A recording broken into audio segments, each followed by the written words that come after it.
Hello students, welcome to our YouTube channel Education Point Coaching Classes. Students, today we are going to do worksheet number 9. This is an assessment worksheet. It is of subject English, class 10 and dated 18th October 2021. And students, for the name of the student and name of the class teacher, the space is provided to you. You will fill these two columns yourself. So, let's see what's there in the worksheet today. बच्चों, जो आज आपके पास assessment worksheet आई है वो आपके previous जो हमने chapters किए हैं उन्हीं के बेस्ड पर है. तो let's see question number 1. How did Lencho feel when he counted the money. तो ये जो आपका first chapter letter to God से लिया गया है, जिसमें लेंचो ने जब गॉड से मनी मांगी थी तो उसको जब उसने मनी काउंट की, जब गॉड ने उसको मनी दी तो उसको कैसा फील हुआ. तो उसने गॉड से 100 पीसोस मांगे थे, जब उसको 70 पीसोस मिले थे. ठीक है, तो he was grateful, he was angry, he was joyful और ही वॉज रिलीव्ड.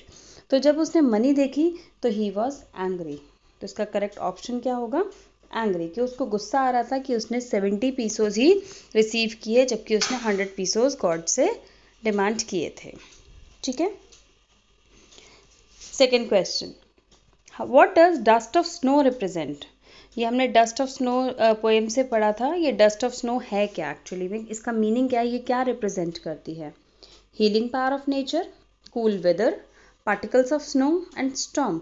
तो ये रिप्रेजेंट करती है हीलिंग पावर ऑफ नेचर, कि नेचर में हमारी हीलिंग पावर है. हम जितने भी सैड हों तो नेचर कहीं ना कहीं उन वुंड्स को हील कर ही देती है. ठीक है, उस सैडनेस के जो कवर है, पाल है, उसको रिमूव कर ही देती है. ठीक है, तो correct option is a part. Now the third question. The poem fire and ice is a dash put across by the poet. तो ये जो पोएम है फायर एंड आइस, ये क्या है? It is a powerful warning, it is an earnest appeal, it is heartfelt apology, या फिर vengeful threat. तो ये थ्रेट नहीं है, ये अपॉलॉजी भी नहीं है, माफ़ी भी नहीं मांग रहे, हम अपील भी नहीं कर रहे. तो ये एक वार्निंग है जिसमें पोएट लोगों को कह रहा है कि हमारी जो अर्थ है वो फायर की वजह से या फिर हमारी आइस की वजह से जो है वो ख़त्म हो जाएगी. आपने पढ़ा ही होगा, ये जो फायर और आइस है ये दोनों सिंबॉलिक हैं और इसीलिए कहा जाता है कि जो ये एक वार्निंग दे रहा है पोएट कि आपको ऐसा नहीं करना, आपको सबके साथ मिलजुल कर रहना है. क्लियर? चलिए आगे देखते हैं क्वेश्चन नंबर 4 की तरफ. What realization did Mandela have of his boyhood freedom? तो मंडेला ने जो बचपन में उसके कुछ रियलाइजेशंस थी, या बचपन में वो सोचता था कि फ्रीडम क्या है, अब बड़े होकर उन रियलाइजेशन को क्या सोचता है कि वो क्या थी? It is just an illusion, he was born free, freedom was meant for kids और ही हैड नो रियलाइजेशन, या उसको कोई रियलाइजेशन नहीं हुआ.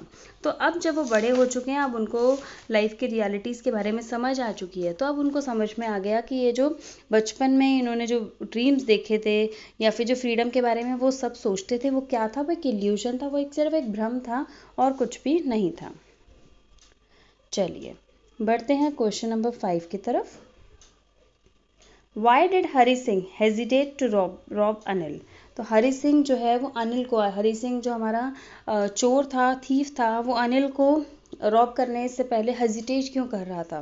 क्योंकि अनिल ने उसको बहुत सारी चीज़ें सिखाई थी, पढ़ना लिखना सिखाया था, बहुत सारी चीज़ें सिखाई थी. तो हरी सिंह क्यों हेजिटेट कर रहा था उसको रॉब करने में?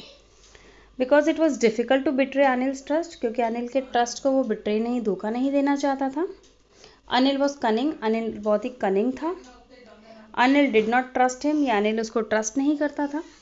या Anil had given him the key of the room, या अनिल ने उसे एक रूम की दी थी. तो इसका करेक्ट ऑप्शन होगा ए पार्ट, क्योंकि अनिल को धोखा देना के बारे में वो सोच भी नहीं सकता. It was difficult to betray Anil's trust, Anil के ट्रस्ट को वो धोखा नहीं देना चाहता था. Now the 6th question. Wanda always sat on the same seat in room number 13 every day because Wanda हमेशा रूम नंबर 13 में सेम सीट पर बैठती थी. ऐसा क्यों? Her feet were caked with mud, कि उसके पैरों पे मिट्टी लगी हुई थी. She was rough and noisy, क्योंकि बहुत ही नॉइजी थी, रफ थी, इसीलिए पीछे रहती थी, वो पीछे लास्ट डेस्क पे बैठती थी. She was naughty, क्या वो नॉटी थी? या she always came late, या लेट आती थी और चुपचाप से जाकर पीछे बैठ जाती थी? नहीं, तो उसके जो पैर हैं, जो फीट है, वो मड से भरे हुए होते थे, इसीलिए वो पीछे जाकर बैठ जाती थी। चलिए बढ़ते हैं 7th क्वेश्चन की तरफ। What thoughts about the loss does the poem The Ball Poem evoke in the reader? तो हमने लास्ट वर्कशीट में पढ़ा था कि बॉल पोएम रियलिटी पे डिपेंडेंट है, कि हर एक जो चैलेंजेस हैं हमें फेस करने ही पड़ते हैं। तो लॉस के बारे में जो पोएम में जो लॉस के बारे में पोएट की क्या थिंकिंग है, वो क्या सोचते हैं। World is not full of possession, कि वर्ल्ड जो है पूरा पोजेशंस लोगों के पास नहीं होती। People are not able to bear loss, या पीपल में इतनी कैपेबिलिटी नहीं होती कि वो लॉस को बियर कर सके। या loss is inevitable human experience, या लॉस एक ऐसा इनएविटेबल ह्यूमन एक्सपीरियंस है, यानी कि किसी को कि ये जो लॉस है वो दूर नहीं कर सकते, मीन्स लॉस इज इनएविटेबल। और one should never forget about personal loss, या फिर जो अपने पर्सनल लॉसेज हैं वो इंसान कभी भी नहीं भूलता। तो इसका जो करेक्ट ऑप्शन होगा, आंसर होगा, वो होगा 7, कि लॉस इज इनएविटेबल, यानी कि लॉस को रोका नहीं जा सकता, ये तो नेचुरल प्रोसेस है और हम इसको रोक नहीं सकते। It is inevitable human experience. Next and the last question of this worksheet. What did the narrator mean by saying that Tricky had never had such a time in life?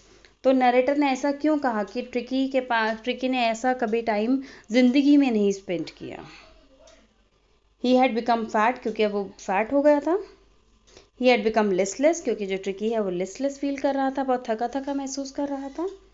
He had the best time of his life, या फिर उसने अपने time जो अपनी life का best time spend किया था, या फिर मिसेस पम्फ्री उसे बहुत ज़्यादा प्यार करती थी।